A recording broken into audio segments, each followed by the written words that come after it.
Toliau tada kvieščiau kalbėti Lietuvos tėvų forumo atstovę. Labadiena, esu psichologė Ramunė Žilionė, atstovauju šiandien Lietuvos tėvų forumą. Ir klausant tiek pirmosios diskusijos, tiek šių laiškų, kyla klausimas, kuris buvo išsakytas prieš tai, ar tikrai valstybės sprendimai visi yra palankus šeimai. Aš manau, kad toks klausimas neturi kilti. Valstybės sprendimai turi būti, privalo būti palankus šeimai. Mes antrus metus su kolegomis iš Šeimų universiteto vykdome sėkmingai projektą Darni šeima, tvari mokyklos bendruomenė ateities Lietuva ir susitinkame su tėvais. Reali situacija yra tokia, tėvai pasimetę, nes turime suprasti, kokios nuostatos apie vaikų auklėjimą visuomenėje gyvos. Kokios nuostatos? Nemuškim vaikų. O tai kaip jos auklėt? Ką jie tadagi ant galvų užlips? Juk ne visi ieško kelių į vaiko širdį. Ir tai nereiškia, kad tie tėvai yra blogi. Tai reiškia, kad jie tik pirmokai. Argi galim bausti pirmoką už tai, kad jis blogai išlaiko valstybinį egzaminą? Ir mums, kaip nevyriausybinėms organizacijoms, tiesiog pikta. Vietoj to, kad valstybėje sistemos veiktų suderintai, mes šviečiame tėvus, skatiname susimastyti ir dar turim didžiulės pajėgas skirti stabdymui visokiausių intervencijų, kurios kelia didžiulę grėsmę šeimai, didžiulę grėsmę vaikui. Kaip pateko dženderizmo projektas į jau 12 ugdymo įstaigų, neaišku. Budrių tėvų nėra daug, bet mes tikime, kad visi myli savo vaikus. Dėl klaidingų nuostatų jie gyvena vis dar klaidoje.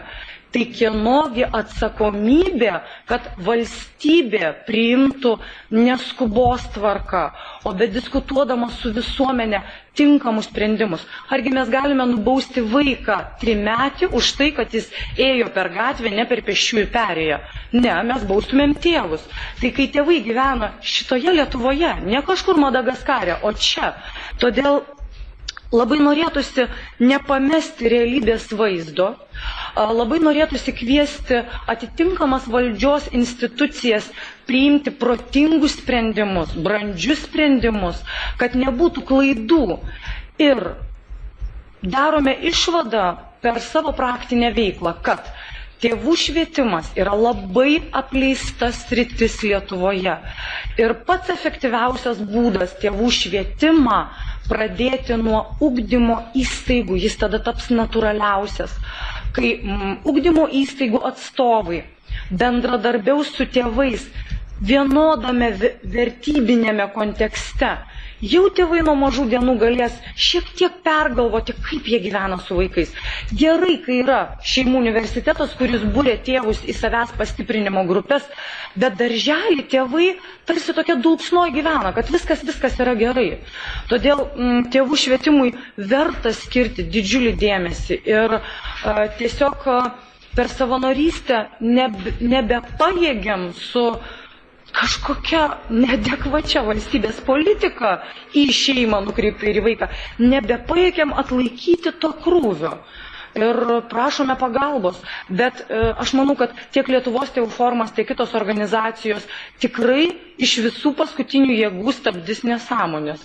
Tai čia tikėtis, kad kažkaip tai nebeliks jėgų, nebereikia.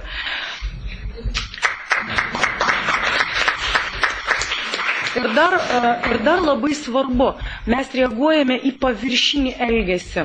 Kad ir dabar tas nelemtos tos pataisos ar ne vaiko apsaugos įstatymo, užrikti ant vaiko, o meskite mane akmenį, jeigu tas, kuris niekada nepakėlė balso ant vaiko.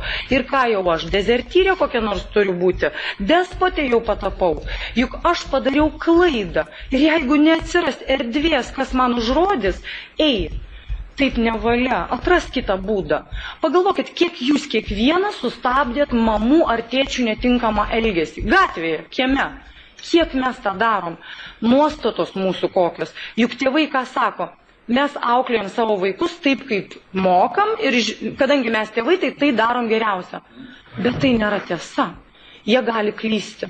Todėl turime suprasti, kad jeigu norim, kad tėvų elgesys pasikeistų, ta smurto kultūra Lietuvoje, kuri yra išbujojusi, mokytojai klausia, o ir vadovas mokyklos negali ant manęs rėkti. Čia mūsų pedagogai, kurie turi būti tvirto stuburo, įsivaizduokit, kaip įsigalėjusi smurto kultūra.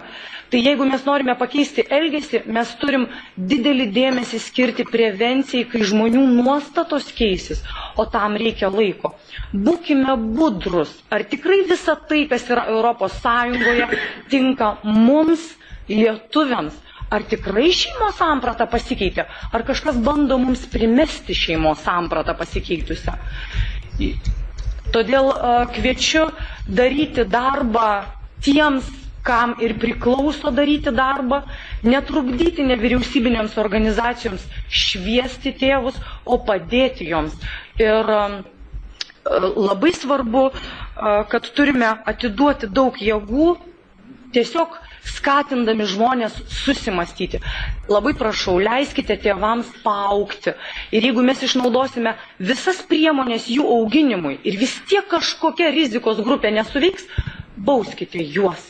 Bet nebauskite tų, kurie net neturėjo progos paaugti ir pakeisti savo nuostatus. Ačiū. Ačiū tėvų forumui.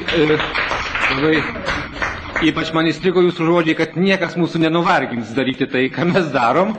O kita vertus aš pagalvojau iš tiesų, kad šitie ir tai, ką jūs turite omeny, tie vaiko teisų apsaugos pagrindų įstatymo pakeitimai ir ten tie konvencijos naujosios klausimai, jie yra labai puikūs ir savalaikiai, nes jie, kaip niekas kitas iki šiol, aš matau savo aplinkoje, pažadino tėvus. Tėvai, kurie miegojo labai ilgai ir saldžiai, šiandien pabunda, sako, aš girdėjau, tu ten kažką tai užsiminėjai, tu ką nors gali padaryti, ką mes galim padaryti. Tai turim padėkoti tokioms irgi pataisoms, nes jos irgi žadina šiek tiek tėvus.